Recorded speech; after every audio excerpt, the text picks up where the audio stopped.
Hi,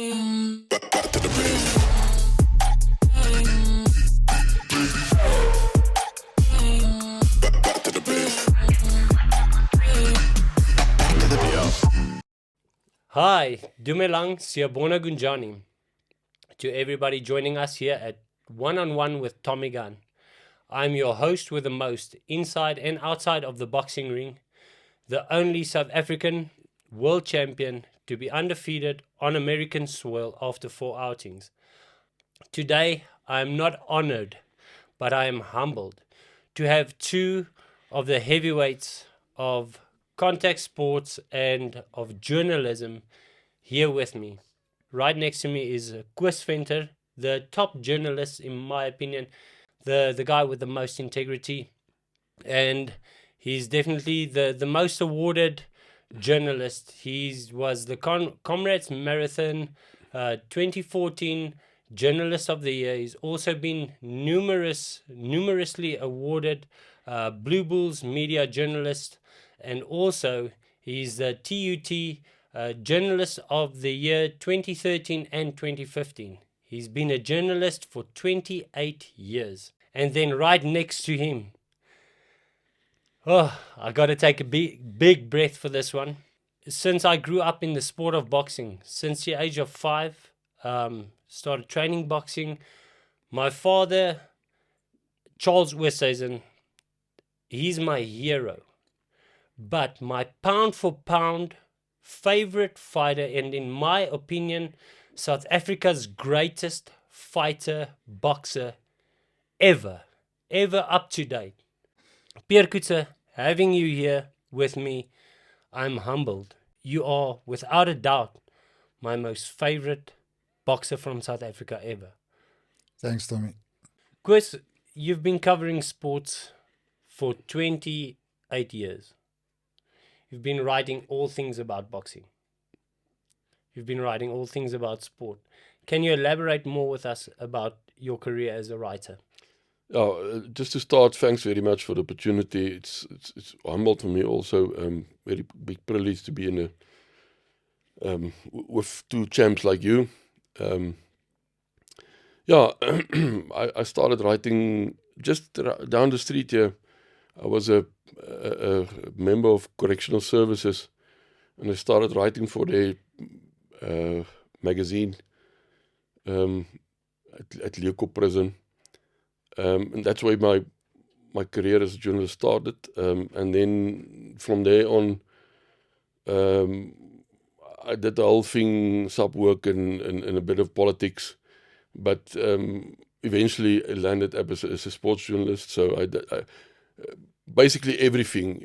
The nice thing about community journalism is you do everything, which is some people won't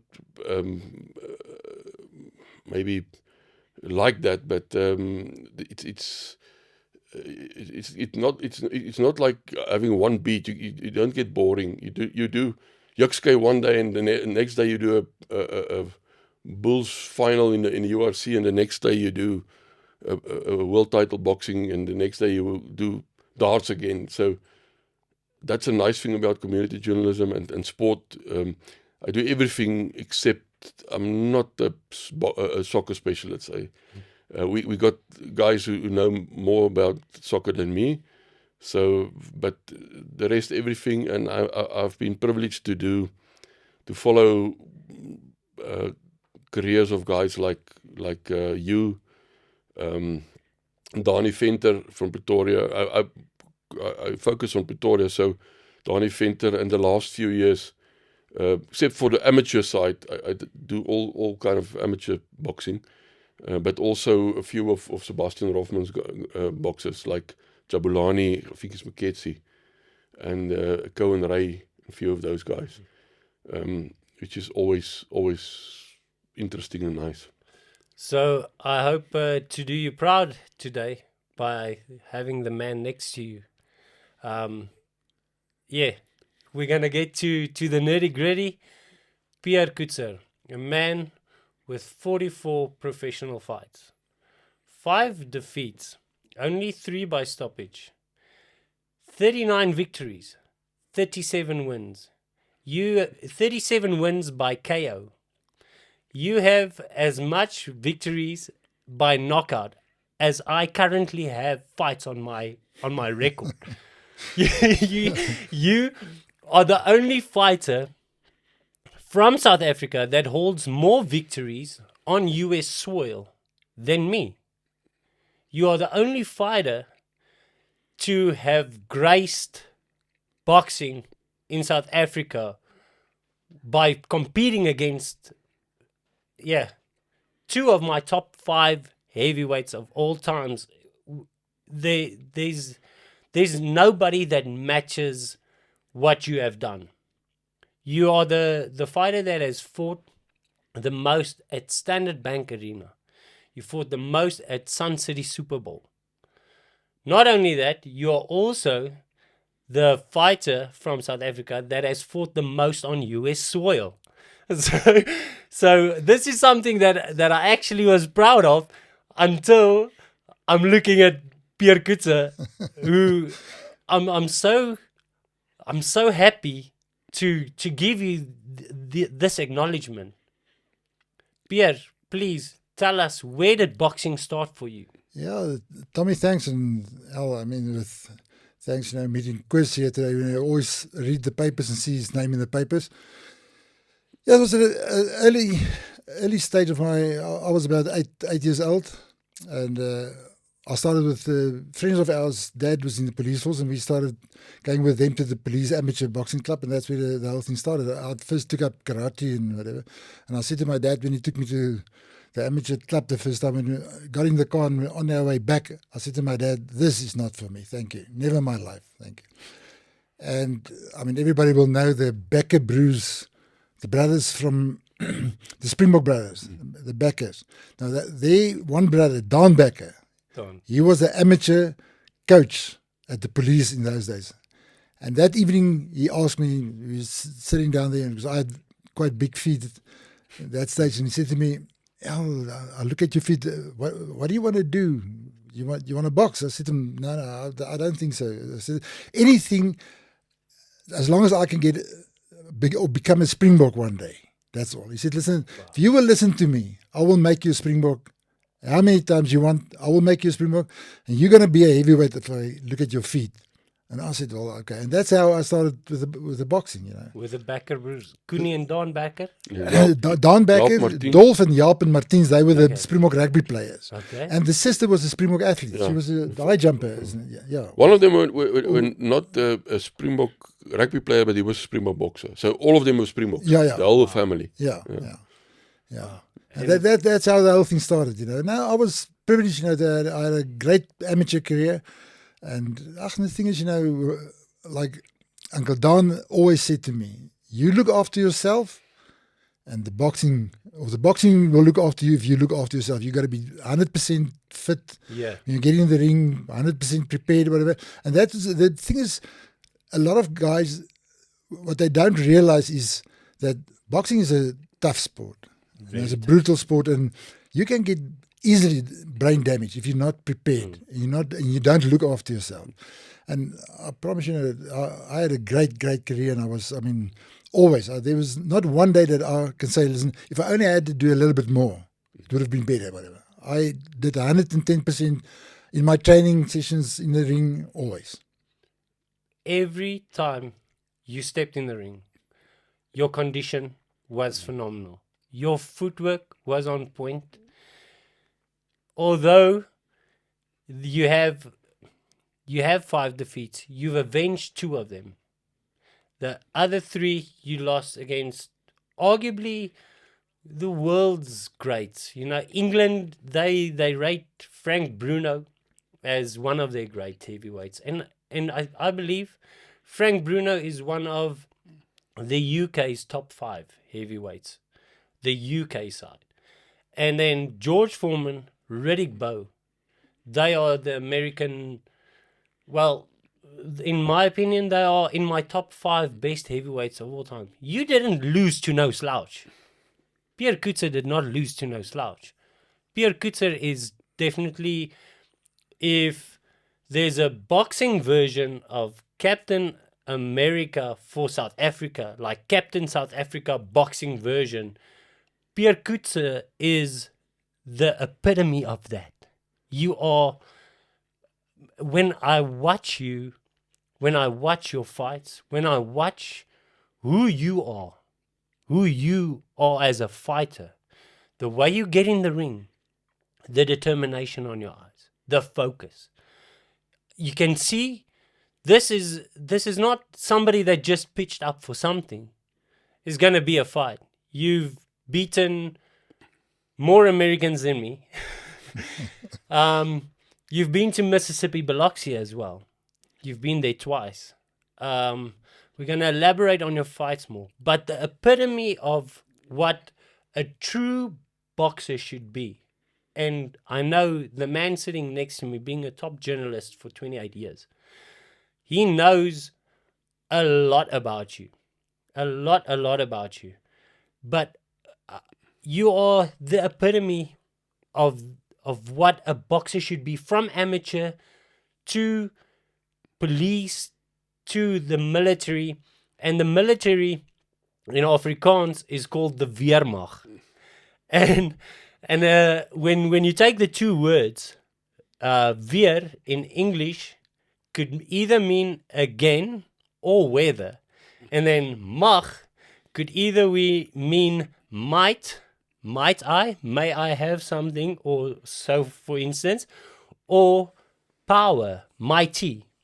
So I just want to give our international supporters and our international fans, Weermacht, the word together means South African military. You went through the military, you went pro, you did what no other boxer, according to me, has done. We have had world champions, 2 heavyweight world champions. We had Corey Saunders, the late great Corey Saunders. We had the late great Gerrie Coetzee. You, Pierre Coetzee, are without a doubt in my mind the most accomplished, even though you did not lift the world title. But no other fighter from South Africa can say he got in the ring with George Foreman. You know, that's one thing that I'll say to a lot of athletes nowadays is that if you go into boxing, athletics, any sport you go into, you want to compete against the best in the world. Then you know you made it. And you did that. I mean, if you go and become world champion, you didn't fight the best in the world, I mean, you will always have that at the back of your mind, what would have happened if I fought this guy or this guy, you know? So that's what I say, you know, to be there, and that's what I'm very privileged, and it's an honor to being there and fought the best guys in the world. Sorry, Tommy, just one point on that. The Weermacht story. What you didn't say is that Pierre was one of the most feared PTIs at the police college. Those days, police college were maybe one of the best in the world, and you can ask any policeman of those years. Everyone was afraid of Pierre because he was one of those, you know, with the moustache and everything. Please explain to us the younger youth, because the Afrikaans military, it's faded. Please explain to us what a PTI in the military. It's just what it says: is physical training instructor. And I mean, those days in police college, everyone knows about the famous rugby coach Bierman van Zyl. Had that bulky at the koppie. There was a hill behind the hospital, and he made his players fit there. So the police college were not. They didn't play games. If you went through those training in those days, I was at correctional service. Of those days, it was still prison service, and we trained in Kroonstad, and it was just basically the same thing. We still did PAL PT. What's the PAL PT? But I had lots of friends and family who went through the police college, and they can tell you, the policemen that came through that system were real policemen. And yes. Pierre was one of the legends, PTIs. He trained the guys in the gym. But I think the only reason why that happened was because of the boxing, I was so fit and 100%. So I never said to the guys, listen, because they called it 2.4. That's the 2.4 kilometers that you had to go and run every week. And then they measure your fitness and whatever. So when I take the guys, right in front. No one could beat me. On a 2.4, take those ropes that goes up to the roof, climb the ropes and do everything. I did all the exercises with the students, and none of Leading them by could beat example. me. Yeah. So if I stand there and shout and scream, they can't say, but you come and you do it. I could do it. Yeah. Promise you. I believe that without a doubt, because I've heard rumors of Pierre Coetzee running on the beach with his military boots, training with his military boots. Tell us the military boots. Yeah, it was the beach that I was running on. That was in Chicago. That was on, Lake Chicago. Yes. That's what they call the beach. That was more. It's not like our beaches. Yes. It's a little bit different. It's a little bit harder than our beaches. But yeah, I mean, my whole boxing career, I never put on once a pair of running shoes. It was always the army boots. When I started with Alan Terwil, that he believed in it. Winter, summer, doesn't matter whatever. I mean, Teesside outside of London. What's about hours flight out of London. I mean, in the snow there in Las Vegas when I fought Foreman. I mean, it was snowed outside completely, covered in snow, and I used to run with that army boots in the snow all over. Yeah. The whole concept of running with the army boots, with the military boots, did that somewhat like give you a mental edge? Yeah, I think it was only if you put on the wrong running shoes, you get shin splints in your legs and all this stuff, And then with the army boots, it's a bit different, I don't know. That's what Alan Terwil believed in, and well, I had that was one thing in my days. And with Alan Terwil, there's you don't tell Alan Terwil, listen, no, I'd rather do this with this. Alan Terwil, you walk in there, he tell you what to do. You just keep quiet and you do what he says. Wow. That's it. Yeah. Alan Terwil is family of South Africa's first world champion, Vic Terwil. Terwil. He was world champion in 1950 to 1952. That's right, yeah. Yeah. So just because I saw him in your corner with the Foreman fight, and I recently spoke to him as well about maybe just going to do some training, and he said to me he worked with Pierre. Until I really watched your fights and studied, I didn't know how closely he was really working with you, and you just elaborating and telling me and sharing with us all the way that it worked at his gym. But the PT instructor that you were in the military, and that discipline coming up from amateurs, how important is all of that, the work before turning professional? How important is that amateurs, military, police, boxing, that foundation of discipline for a fighter in becoming a professional and becoming a successful professional? Oh, no, definitely. I mean, the discipline, I think personally, my opinion, the discipline in any sport is number one. If you're not disciplined, I mean, you won't make it. Definitely not. Yeah. And especially, I think they must bring the old days back to today's guys. That's why I personally think that the sportsmen and all the athletes previously, in the older days, had much more discipline than today's guys. Yes. I mean, today the guys go to the gym. I've been to a gym where the guy's in the ring, sparring, and his phone rings, and he stops and he goes and answers his phone. So, I mean, it shows you how much he really concentrates on what does he feel about the game. The new era of social media, and having you here as the number one journalist and media representative. It's always so nice to have a conversation and give my opinion, knowing you guys, because my opinion might not count for the world, but I know a thing or two about boxing, I know a thing or two about journalism, and who I'm sitting with is the two top heavyweights the discipline as well in media, and how social media has changed. Chris, social media has changed. Pierre just mentioned that a fighter's busy sparring, his phone rings, he stops boxing, he stops sparring for media. Let's put it like this. Social media is got lots of good aspects. It's good for example, this thing. I mean, if you are ignored by the bigger media, you get things like podcasts these days. I mean, we all know how Donald Trump won the election in America. He went to the podcasts, and so yeah, definitely there's good aspects, but it's especially in the sports sector, there's the bad aspects also, because and no disrespect to anybody, but every Tom, Dick and Harry with a cell phone and a computer these days are journalists. You get it in all the sports. I see what's happening in the bigger games like cricket and rugby. So and they flood the market with info.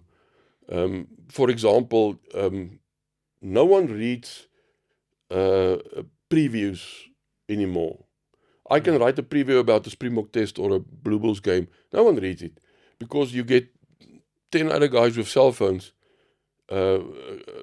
capturing the media conference beforehand, and people just put on their computers and look at on YouTube everything Jake White said, so you don't read it anymore. So social media is in a way killing the traditional media, which is bad for us. We're in a dying profession. That's a fact. But on the other side, it gives a voice to those who were ignored in the past.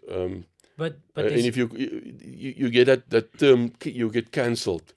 If you're a bit of a bad boy or they don't want your opinion, you get cancelled. So social media opened that a whole new market for those guys. But on the other hand, the market is flooded. And like you said, like Pierre said now,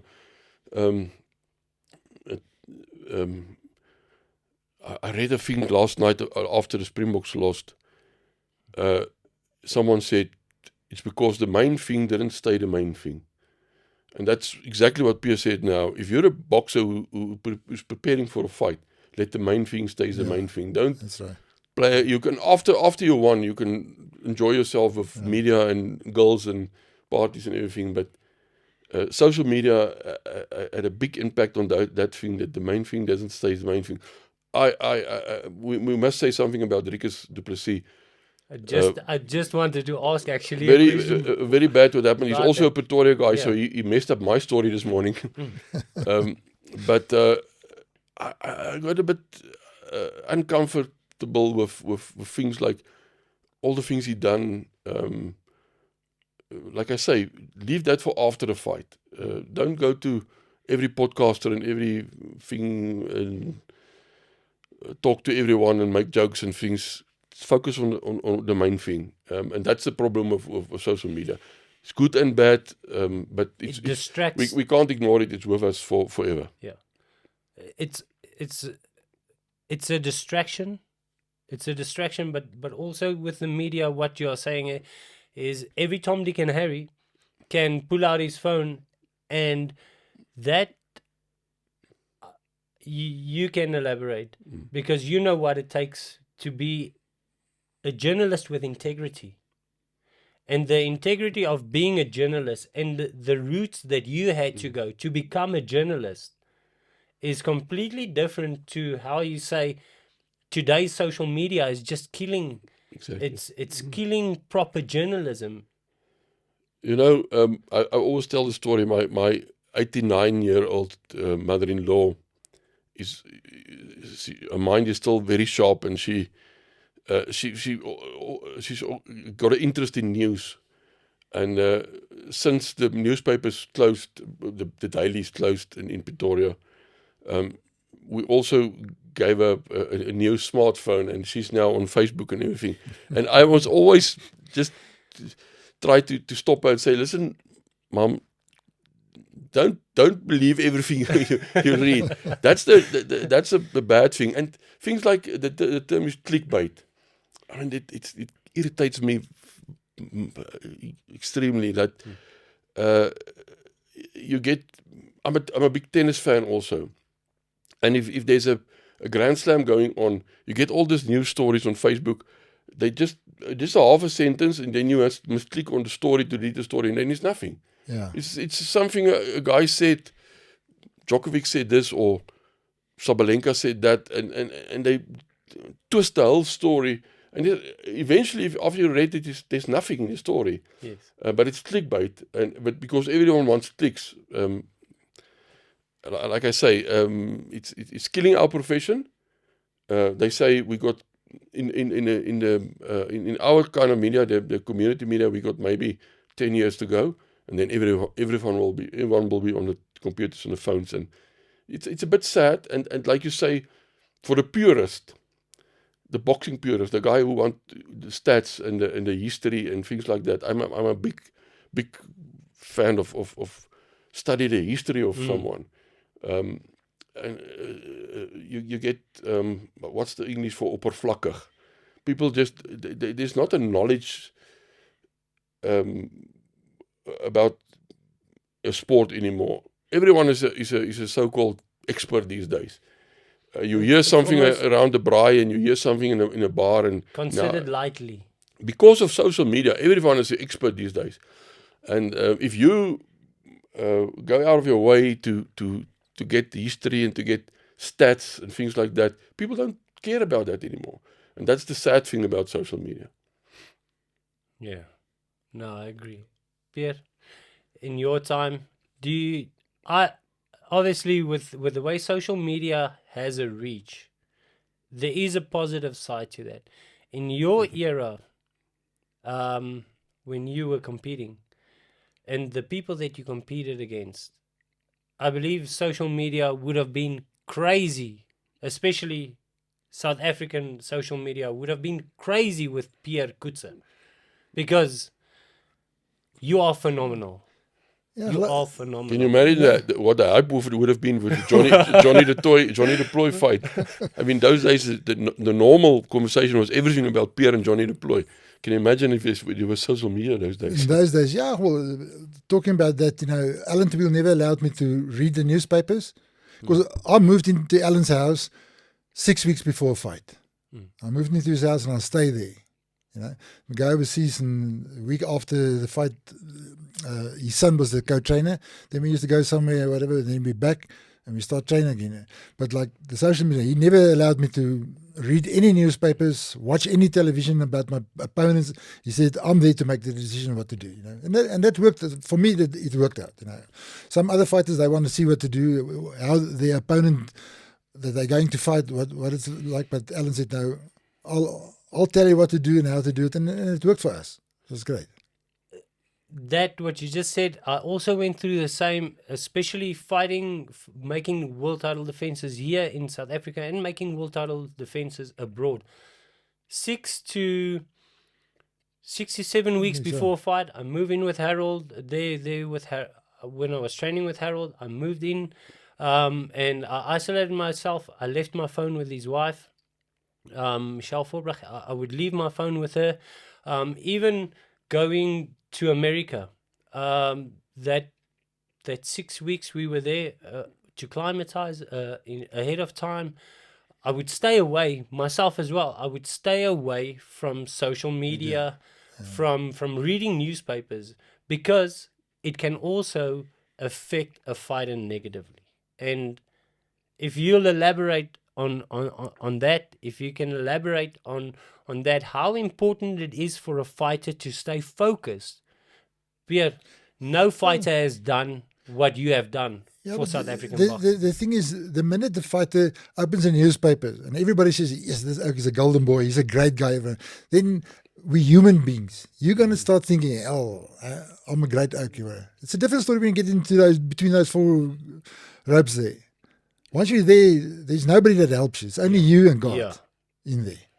it can help you. Yes. And so social media, that's why I believe that because I was in your gym when you were prepared in Boksburg, when you were preparing for it and you were at the house, and Harold told me, because we were there, I went there I can't even remember what, and we went in, Harold told me about how he took away your cell phone and what you do, and that's 100% the right thing to do. Yeah, I agree 100%. It protects, staying away for a fighter, for big fights. It protects a fighter's mentality, because you have to have that focus. You, Chris, mentioned Dricus du Plessis and some of the social media things that happen and stuff. Do you believe a lot of that played a role in his performance against Khamzat Chimaev this morning? Tommy, I won't say that. I mean, Khamzat is good. I mean, those we talked about it earlier this morning. Those Russians are, I mean, that's one of their main sport is wrestling. I mean, I don't know if it's true, but someone told me in the week that some of them even wrestle bears, literally. I think he tried to fight his fight, but Khamzat, I think, just took it to his speciality, and Dricus lost on that. Yeah, no, that's what I was thinking. We always have seen Dricus fight his opponents and take them to the ground, and he beats them and wins the fights. This time, it was the other way around. The opponent came to him and took him down. You know, his game is on the floor, and this morning it was a different story. It's a pity. I mean, I just think that the Russian had exactly the right recipe for Chimaev. Had the right recipe for Dricus, and that's why. But unfortunately, you know, the leading up to social media towards the fight, Dricus was talking a lot about smashing him.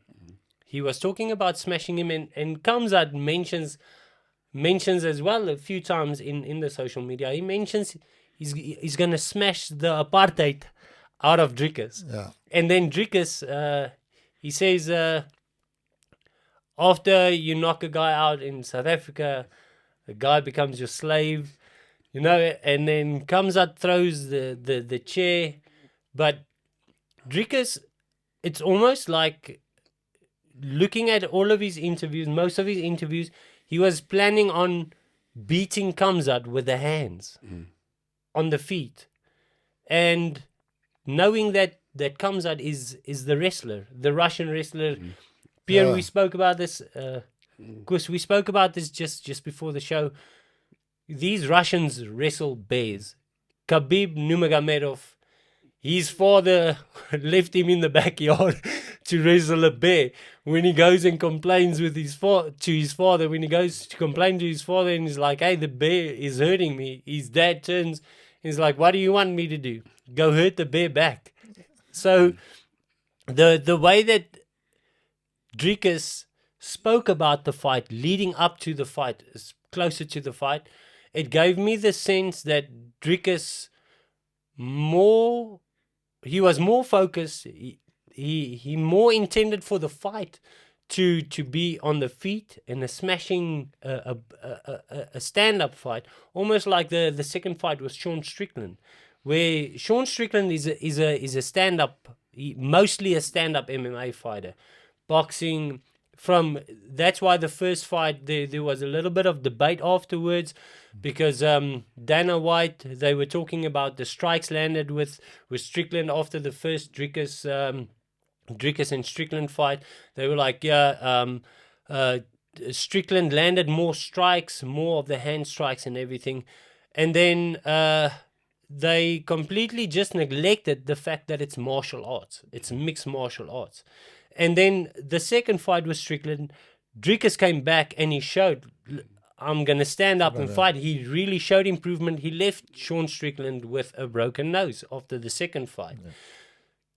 It's almost like he was focusing on that more, because the Robert Whittaker, the way that the Robert Whittaker display went, the way that he beat Robert Whittaker was by knocking him out. And the way that Kamzat beat Robert Whittaker was by obviously rear naked choke. But he almost like only invested in one game plan. And then there's the Kevin Lerena Lawrence Okile fight that happened not too long ago. After the fight, Kevin Lerena tweets, "I didn't expect that fight. I prepared for a different fight." You got to prepare for everything, Pierre. Everything. You Yeah, got to prepare for every situation. Yeah, well, you got to adapt in the fight. You can't go in and say, listen, this is the way I'm going to fight the whole fight. I mean, things change round by round. You got to adapt to that and change your tactics and your style. I know Morne Visser got a lot of wrestlers to help because they definitely prepared for a wrestling fight, but I think Kamzat was just too good for him. I don't think he expected the guy to be so strong, Yeah. and he was just too good for him. Which is a pity. I mean, for me as a Torah journalist, I mean, it's lovely to write about our own champion, and now we don't have a champion anymore. But you never know what happens. Maybe you can get a rematch. Maybe you never know what happens.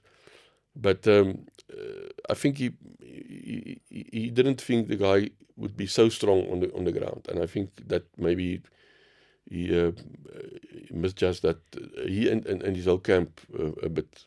So, but it happens. I mean, both of you know.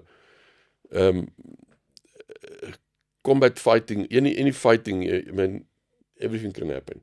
A guy can really be the best boxer ever, and he can and you can be the best boxer ever, and a guy can hit you with a unexpected shot on the sweet spot, and there you go. I mean, it happens to everyone. Pierre, talk about sweet spot. Guys hitting you on the sweet spot. Guys have dropped you. You've been knocked down. But Pierre Coetzee has never been knocked out. Like, Pierre gets up. He gets knocked down in round 2. He comes back on his feet. Pierre Coetzee. This is the Pierre Coetzee that is... I'm getting goosebumps as I'm sitting here. Pierre Coetzee staan weer op sy voete en tjoef, sla die ou sommer 2 keer plat, stop die fight. Like, the Afrikaans in there, it's Pierre Coetzee gets dropped, gets on your feet, back up, and then drops the guy twice, and then after that stops him in the same round. What does it take to do that? Where does your heart go? I personally think that, that if you keep me down, I'll stay down. But there's no ways that I'll stay down. If I can get up, I'll never go down. No. That's one thing. I mean, and the thing is the will. I mean, you got to be. That's why become a boxer. You know?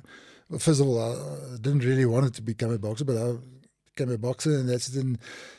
My dad said to me, "Listen, you got to go out there and you got to give everything you've got. You don't halfway through think, oh well, it's too tough now, or things. It's not your way. Turn your back or give up, and that's it. Never."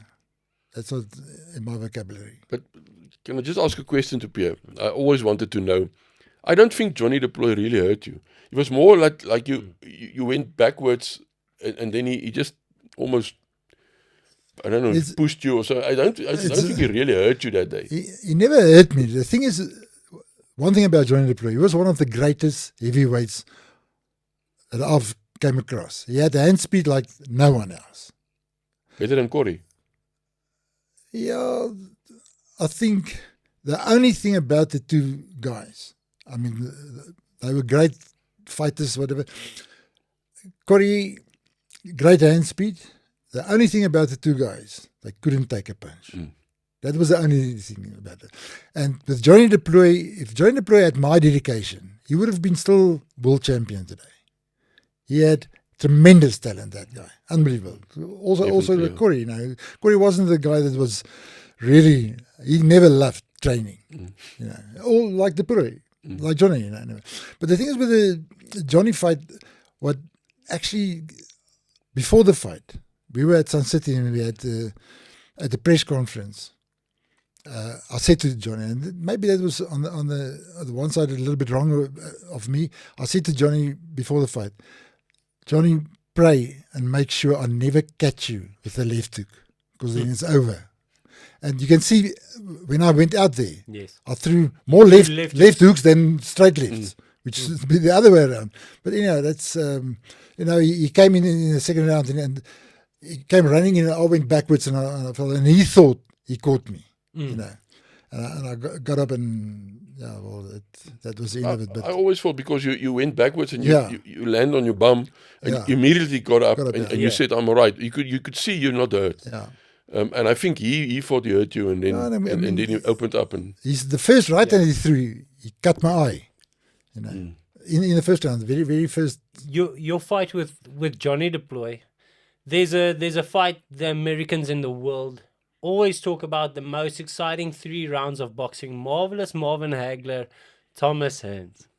Now, on South African soil, there has not been a more exciting fight in 2 rounds than you and Johnny Deploy. Yeah, I think the thing came from amateur days. Johnny was in the defence force, the heavyweight in the defence force, and I was in the police force. And whenever we went for the multiracial championships or the defence force championships, there was always, Johnny was always, he came to the weighing, whatever, and then he disappeared, and then something went wrong, and Johnny never pitched up, and then I became champion, and then I said, yeah, but you became champion because Johnny wasn't there. Then I turned pro, and I think a year after that, Johnny turned pro. And we were supposed to 3, 4, 5 times that the fight was on between Johnny and myself, and then something happened, and Johnny pulled out, or he had another fight coming up, or whatever. And then the last time, when the fight came up, I said to Alan Terwill, I don't care what happens. I'll wait and I will fight, because once and for all, we must get it over and done here.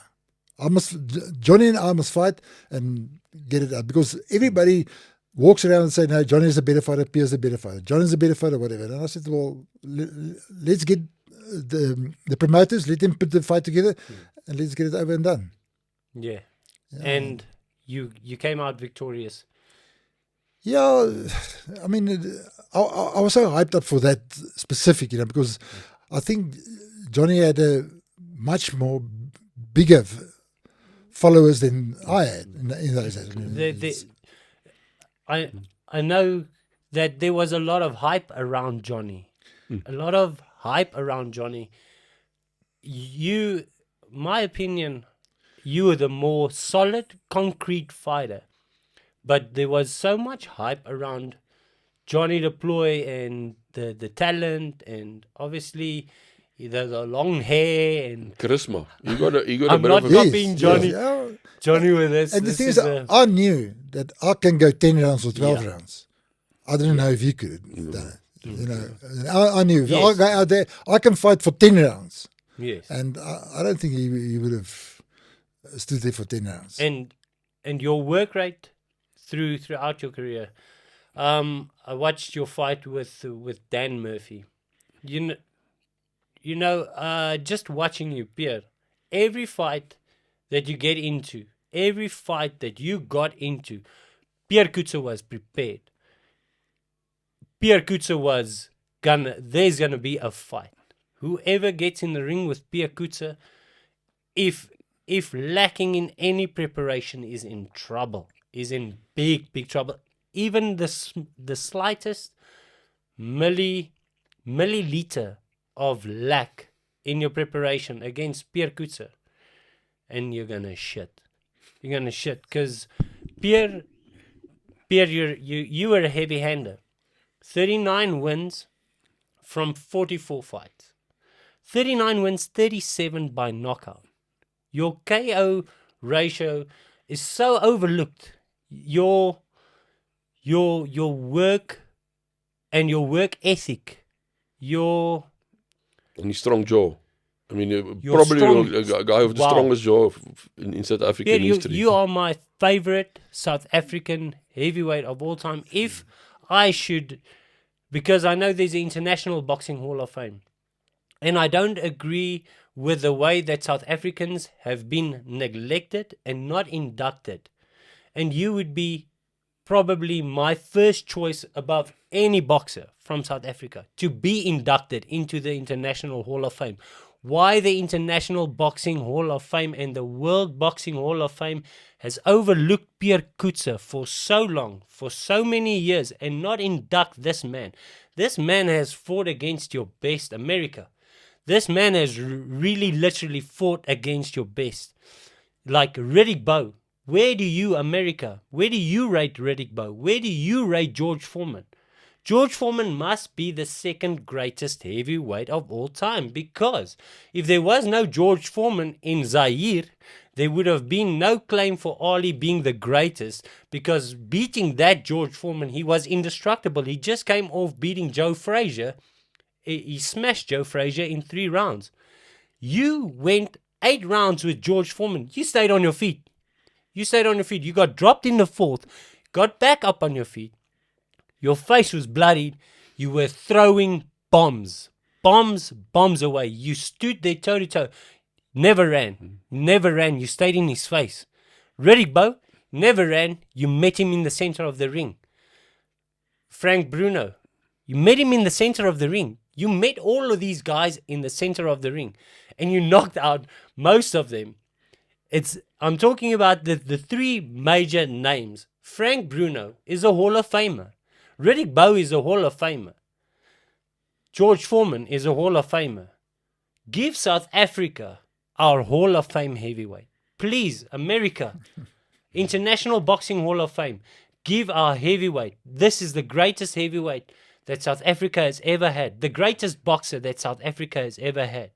I'm humbled to have him here in the audience. I'm humbled to have the top journalist here in the audience with this here with me on seat. To have you, Pierre Coetzee, tell me yesterday that you won the South African heavyweight title in 1984, and you reigned supreme. You reigned supreme until 1993, and you did not even receive a South African boxing belt. Yeah, Tommy, the thing My is, hart is gebreek. the thing is, rules are rules. The rule says you must defend your title 3 times successfully, then you get the belt. And unfortunately, there was nobody. No, Pierre. Pierre, rules are rules. You have competed in more international. You hold victories on Puerto Rico, on Mexico soil, on Puerto Rican soil. You hold victories in England. You hold more international victories than any fighter in South Africa ever. I'm sitting here. I'm the first diamond world champion from African soil, and I have not even scraped to what you have done. You hold more victories than me on American soil, and I'm undefeated as a world champion on American soil after 4 outings. Even though I defended world title there, I didn't fight the caliber fighters that you have fought. George Foreman, that guy is so big. He is so big, he would have shat me out. He would have literally wiped his ass with me.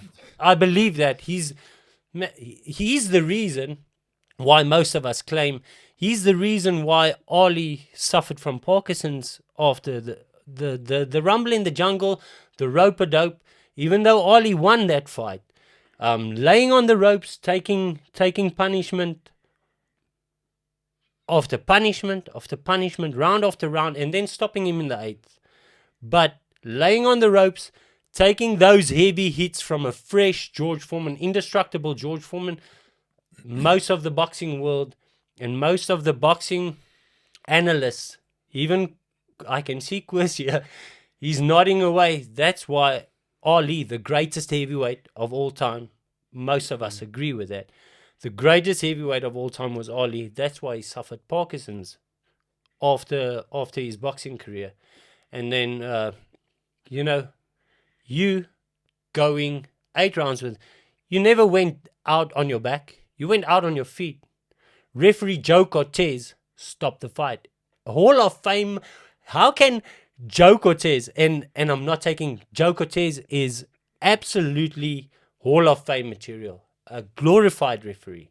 How can Joe Cortez be in the Boxing Hall of Fame and you are South Africa's Iron Man of boxing. Why is Pierre Coetzer not in the Boxing Hall of Fame? Why is there a certain amount of influence and role players that deny greats like Pierre Coetzer? Pierre, in my personal Hall of Fame books, you are number one. You are number one from all South African fighters. You are number one. Far above me. I won't even rate myself in the top 10 of South African boxing history. But you are number one. That's how high above me I rate you. Like Tommy has slick skills, boxing talent and everything. And I'm also a tough kid. And I thank you for supporting my career. But my career falls far short against what you did. Against what you did, Pierre. Why do you believe, Koos? Why do you believe this man is not in the Hall of Fame? No, definitely. And why didn't he get more? He got more opportunities to fight for a world title. That's a question. I think. I think in his prime, he would have beat most of the champions in those days. Okay, it's always easy to talk afterwards, but I'm with you there. I don't think there was in the world in those days someone who can outpunch Pierre with those. I mean, if you we talk about the Johnny Deploy game fight, but he was how was you 24, 23 when he won the SA title against Benny Knudsen. Go and look at that fight. He stopped. I mean, same thing. He went down, and then in seconds he was up, and then and Benny was a tough guy, and he was a great puncher. Benny was a great put him puncher. to sleep. And I mean, if Pierre hit you on the sweet spot, your lights were out. that's a fact. Hearing the greatest puncher say Benny was a great puncher. He was a southpaw like you, Tommy. But he definitely, he had a very, very good punch. And it was early in my career. I was a youngster then. Benny had a couple of more fights than I had, and I was then with the late Andre Steyn. He was my trainer at that stage, and I promise you, when the bell went the first round, Benny came out there, and I thought, where does this guy come from? Hitting me all over, and I didn't know what to do. And I think in the second round, I got up, and after he dropped me, I got up and I just think, listen, you can't go on your back foot, run away for this guy. You got to take the fight to this guy. It's the only way, and see what happens. And once I did that, the whole fight changed. But he was an excellent, great puncher. You won that SA title there, 1984. By South Africans, you stayed undefeated until you retired. South Africans didn't beat you. You had 5 losses, international opponents. You avenged 2 of them. South Africans didn't beat you. Here is my thing. Boxing South Africa, the current state of Boxing South Africa, and ever since then, there's always been a talk about boxing in South Africa being controlled by a mafia. And we know there's a background play. We can't say too much about it, but we know there's a background play in boxing. Here's the thing. Pierre Coetzer carrying the national flag as heavyweight, not receiving a African title belt. And then I see our Minister of Sports, Gayton McKenzie, and the Department of Sports, Arts and Culture earlier this year, awarding fighters that have never even fought for a South African title, awarding them 80,000 rand and a belt on top of that. They've never even fought for a SA title. Some of them have fought for a SA title, never defended 3 times. As you say, the rules back in the day had to be, and I understand that because my dad came through the police and the military with you. My dad is not the legend that you are. My dad also fought a world champion, former world champion, Reggie Johnson, who eventually lost his titles to Roy Jones Jr. But my dad, he defended those titles three times in the 2 weight divisions, and he got the belts. Here's the thing. You didn't defend the title 3 times, but no South African beat you until you retired. For 9 years. For 9 years, Pierre. Koos, how can this not make sense to Boxing South Africa? But Lots of things that don't make sense in Boxing South Africa. lots of things don't make sense to Boxing South Africa, because earlier this year, we just spoke before the show. Earlier this year, Boxing South Africa had there was a boxing in Durban. Minister Gator McKenzie had a boxing in Durban. Boxing South Africa comes and announces boxing is back. The boxing representative for Boxing South Africa announces all gloriously that boxing is back at Loftus Versfeld. The memory that we have, us three, that we have of Loftus Versfeld is Gerrie Coetzee, Big John Tate, in front of 80,000 people, 80,000 sold out crowd. He announces, this representative from Boxing South Africa announces all gloriously that boxing is back at Loftus. I'm waiting to see what happens.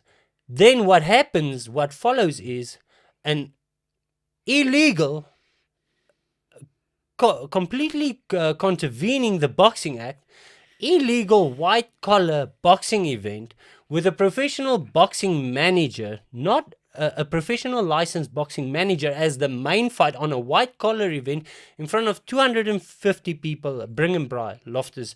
It's a disgrace to the legacy, Pierre, to what you have done, to what Gerrie Coetzee has done, to what Mike Skitter has done, Kali Knoetse, Johnny Deploy, to all of you guys, and even Jimmy Abbott, all of you guys who have fought for the glory of the 80s, glorious heavyweight boxing, how will I say, the legacy of South African boxing, the rich legacy that was built on your blood.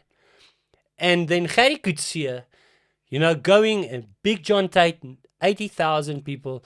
Now it turns to Boxing South Africa, completely just disregarding and making a mockery of the legacy of you guys boxing at the levels that you box.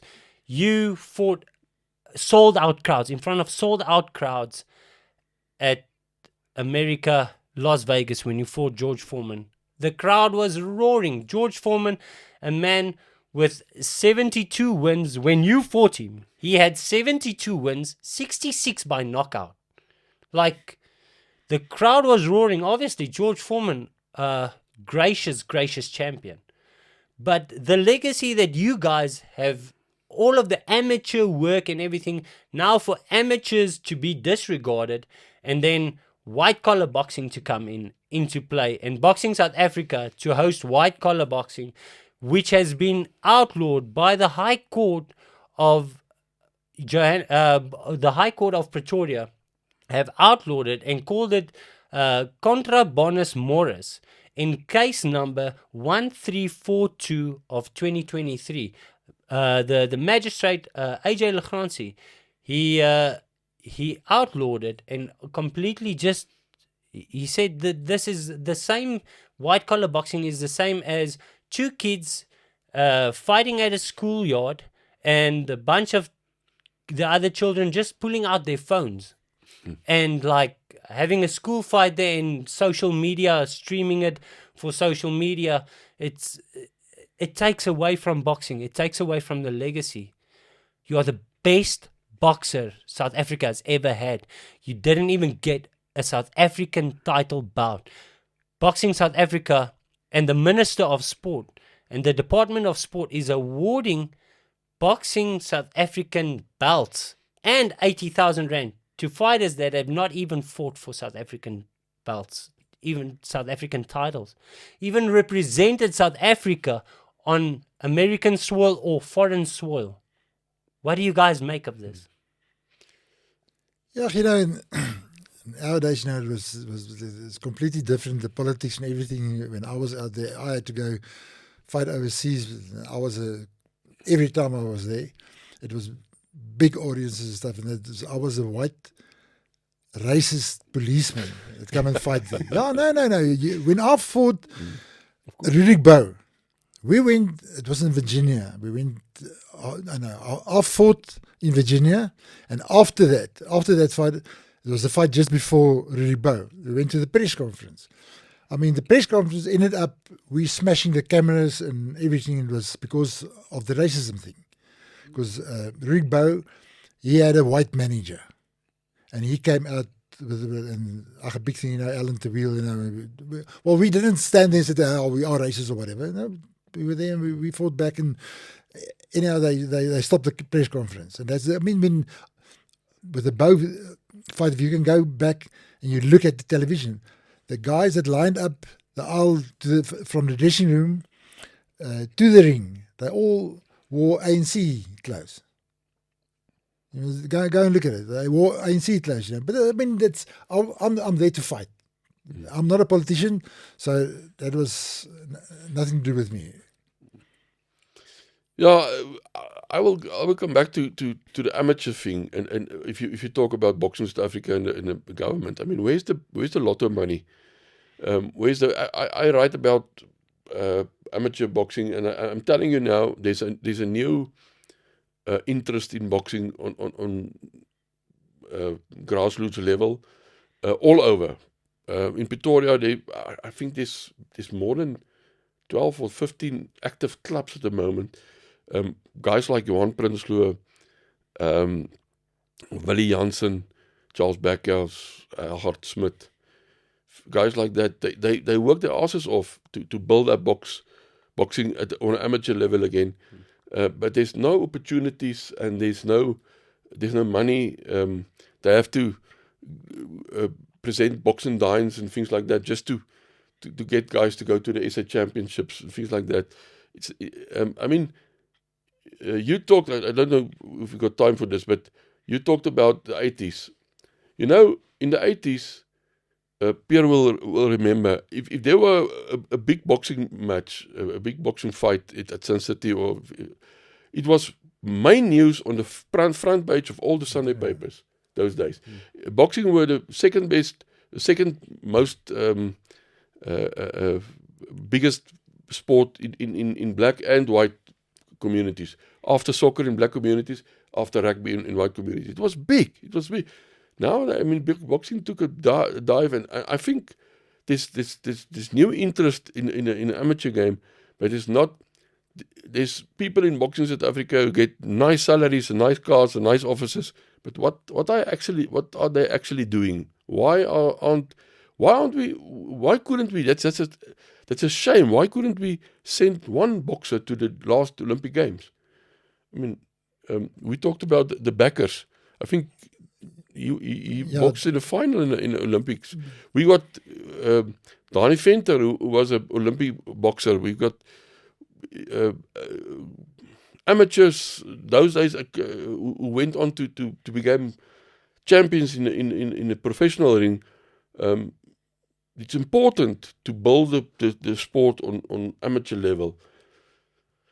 But we can. That's a whole new podcast to talk about what's going on in all sports in South Africa, but especially a sport that is so got so much potential and is so big in the whole South African community. But unfortunately, because nowadays it's more about the guys behind the stage than the guys on the stage. Exactly. That's the big problem, because everyone's there for his own benefit. Exactly. Look after himself or whatever, and the guys that actually brings the entertainment or whatever, they don't get looked after. And it's so spot on what Pierre says. The guys behind the stage, because if we really, I've been paying attention to the portfolio committee and how Boxing South Africa office has been changing since Zizi Kodwa and the previous Minister of Sport, and how the whole office of Boxing South Africa has been changing, and who has kept their seats and who has changed seats, and everybody in Boxing South Africa currently who holds seats. 90% of the people who hold seats in Boxing South Africa, in the organization and in the industry itself, have no boxing background, have absolutely no boxing background. So where does it, obviously it comes from the top, because the professionals should lead for the amateurs. So the professional boxing South Africa on the professional level, they need to lead for the amateurs. But how can we be led at the top from people who have no boxing experience? It's just to get friends in there and protective sides in there, and at the end of the day, as you guys are saying, amateurs are being neglected. The amateurs are fading away. Then the thing like white collar boxing comes in. Pierre, you and I know that since we started amateur boxing, there are certain requirements from us as a fighter. HIV tests. Yeah. How important was HIV tests? Since my first amateur tournament, since going for my first amateur tournament, now we have white collar boxing. These white collar boxers have no amateur background. There's no discipline, no regulating about health and safety. They don't do any tests. No HIV test. You don't know. You get these guys jump in. Somebody wants to go and join a white collar fight, jumps in. This white collar event gets promoted by a professional licensed boxing manager with Boxing South Africa. But the reason why why they are taking away from amateur boxing and instead going to white collar boxing is because these managers and trainers, they can pull in the revenue and they don't have to pay any sanctioning fees or anything. There's no liability towards these guys. And above all of it, there's no health and safety. So you can jump in with a white collar fight, and you can leave with HIV, not knowing where your future is going, not even knowing that you have HIV, and that is sad. It's sad where the sport is going and where Boxing South Africa is allowing the sport to go, because it's really like it's degrading the legacy, the rich legacy. As you say, it's got potential. Our sport has a rich legacy. The richest legacy of our sport sitting right next to you, and this is stealing away from you. The reason why it's stealing away from you and guys like me and the future champions of the world is because they are completely side-shifting the development from amateurs, and now they're allowing white collars, they're allowing professional guys to turn professional that have never even had any amateur background. These guys get in. You can see straight away when a guy has no amateur background. Yeah. Definitely you can. Yeah. Sure. Yeah, well, 2 rounds and you can see this guy was never an amateur boxer. Just look at his feet work. I mean, like you say, okay, give everyone an opportunity, but don't promote that guy because he got a nice face or a name or family or whatever, and neglect the guys who fought from like Pierre 9-10 years old, amateur 45, 50 amateur fights, did the hard stuff, that the work from and they never get opportunities. They can't even go to the Olympic Games. I mean, that's a shame. Yeah.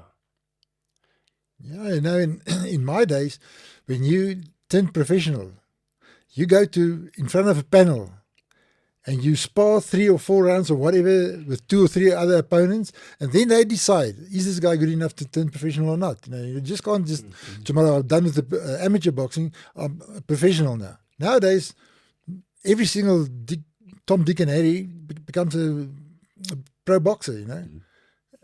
And, I mean, in my personal opinion, it's completely wrong. And that's where a lot of guys get injured in the fight. Yeah.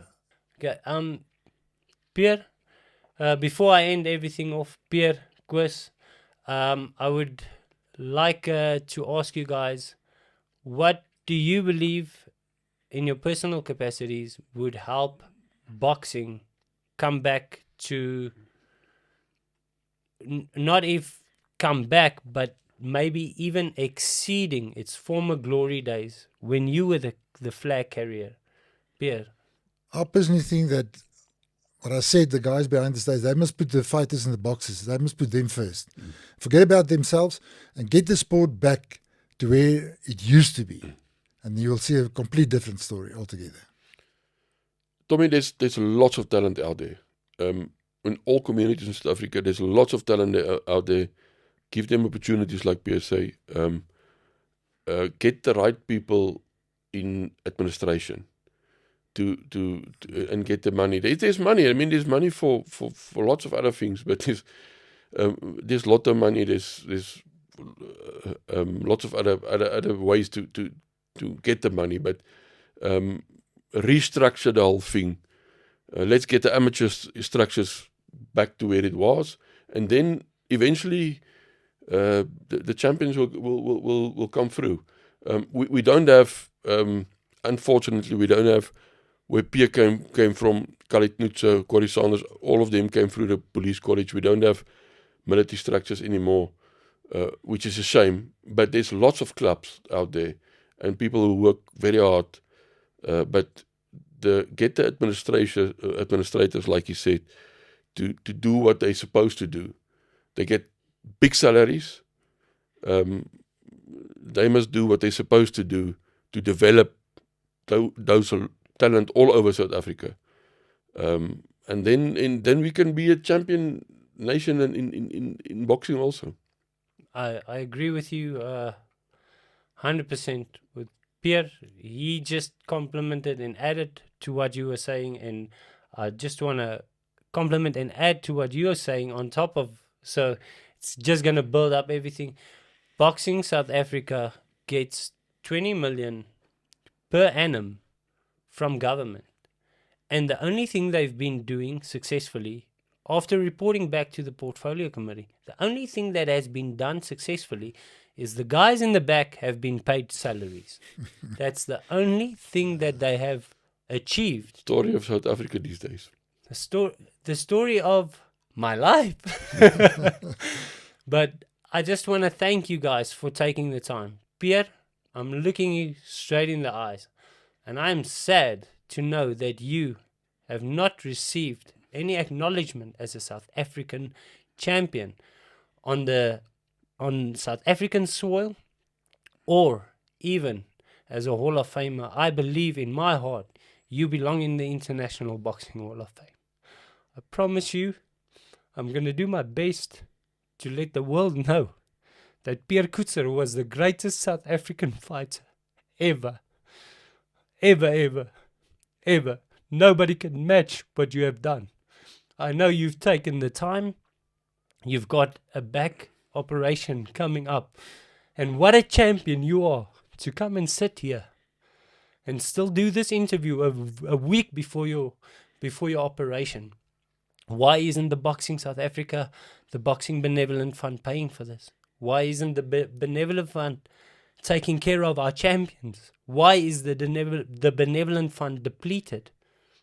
And you, Gwis, the integrity that you have as a journalist is a rare commodity in today's life. It's something that has faded. And I hope and I pray that journalism, what you stand for, the true journalism, that it comes back to life. And these social media journalists, these Tom, Dick and Harrys, as you call them, may that fade, and may the Lord glorify the true journalists and the true sportsmen of our country and the world. And may you, Pierre, get recognition throughout your life and your memory, because what you have done for the sport is second to no man in this country. Thank you guys for being here. Thanks, Tommy. Thanks, Tommy. Thanks for the opportunity. Sorry for the Pretoria English, and may we see you back in the ring as soon as possible. Thank you, guys. Thank you, everybody, for tuning in on One with Tommy Gunn. I hope you had fun. And until we see you again. Back to the biz.